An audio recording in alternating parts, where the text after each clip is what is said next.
Pemirsa apa kabar? Saya Maidin Hindrawan membawakan Warta Berita PTS tanggal 8 Agustus. Kementerian Ketenagakerjaan atau MOL berencana meluncurkan program uji coba layanan pendampingan dan perawatan beragam pada bulan September untuk memperluas cakupan pihak perekrut perawat migran rumah tangga untuk lansia sehat berusia 65 tahun ke atas. Melalui sebuah acara temu pers kemarin, Ormas mengkritik bahwa ini akan berdampak pada pasar kerja bagi pekerja akar rumput dalam negeri. Namun Serikat Pekerja beranggapan bahwa program baru yang mengubah PMA rumah tangga menjadi sistem berbasis jam kantoran akan bermanfaat bagi PMA sendiri.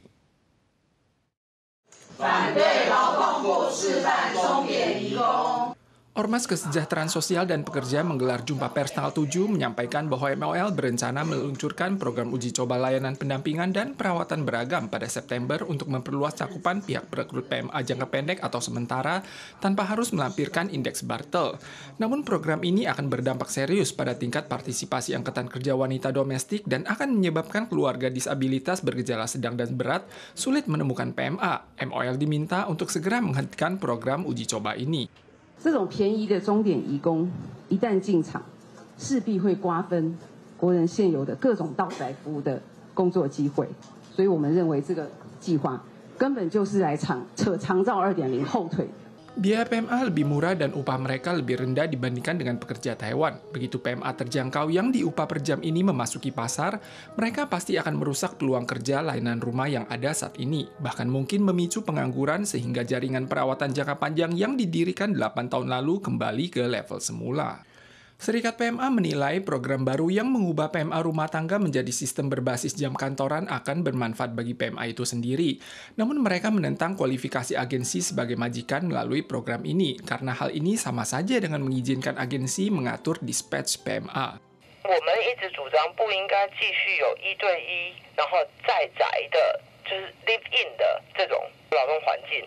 可是问题是，它的改善方式变成是，如果是中介派遣的话，那这就是不对的。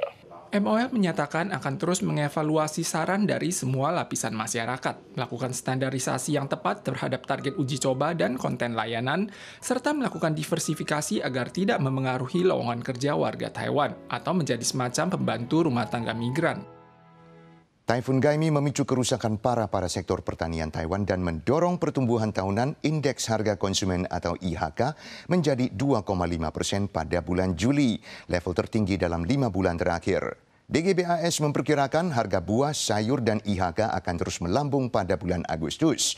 Departemen Pertanian Taoyuan untuk pertama kalinya menyalurkan 10 ton buah dan sayur yang didinginkan sebagai tanggapan. Harga sayur-sayuran dan buah-buahan pasca Taifun Gaimi menjadi lebih mahal. Ditjen Akuntansi, Anggaran, dan Statistik baru-baru ini mengumumkan bahwa tingkat pertumbuhan tahunan indeks harga konsumen atau IHK bulan Juli adalah 2,52%, naik ke level tertinggi dalam 5 bulan terakhir. Pedagang sayur dan warga pun ikut mengeluh. 空心菜、小葱菜250，现在一斤算一斤就180、200。上最多的是叶菜类。叶菜类。 Akibat dampak Taifun Gaimi, harga sayuran di seluruh Taiwan berfluktuasi tajam. Departemen Pertanian Kota Taoyuan mengimbau para pelaku usaha untuk tidak menimbun komoditi dan memanfaatkan peluang untuk menaikkan harga. Pelanggar dapat didenda maksimal 300.000 dolar Taiwan.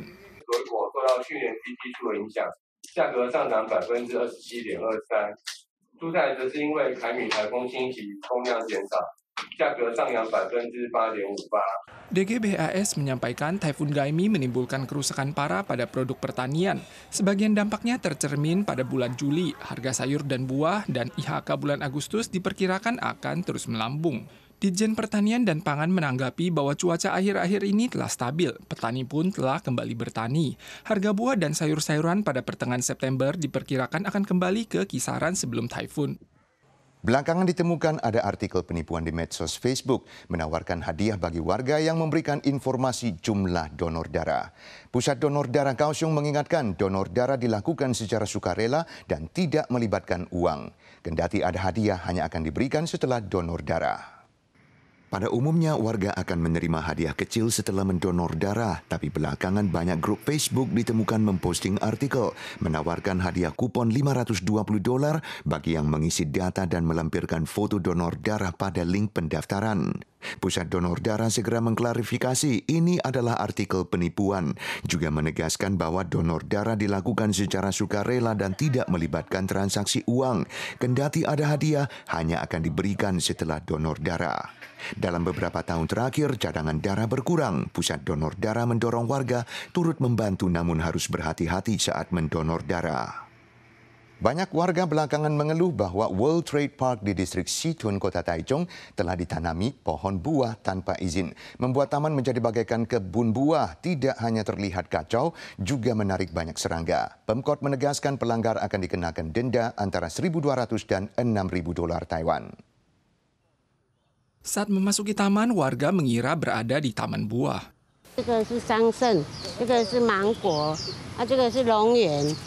Di sini ada pohon nangka, ada pohon serikaya, dan pohon plum. Ini adalah World Trade Park di distrik Situn, Taichung. Warga yang sudah lama tinggal di sana mengatakan bahwa taman tempat mereka sering berjalan kini telah ditanami pohon buah tanpa izin, sehingga menimbulkan banyak masalah.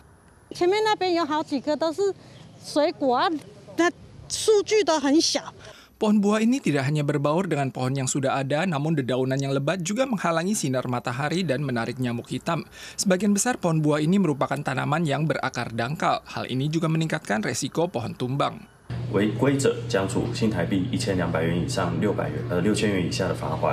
Guna menjaga lingkungan taman ke depannya, selain meningkatkan intensitas pemeriksaan, denda akan dijatuhkan sesuai dengan peraturan otonom jika ditemukan adanya pelanggaran. Situasi antar Selat Taiwan kembali menegang.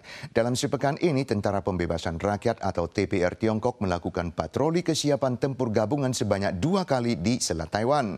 Tentara Nasional memantau dan merespons dengan cermat, sementara Angkatan Darat kemarin mengadakan latihan rutin tahunan dengan penembakan amunisi langsung di Taichung.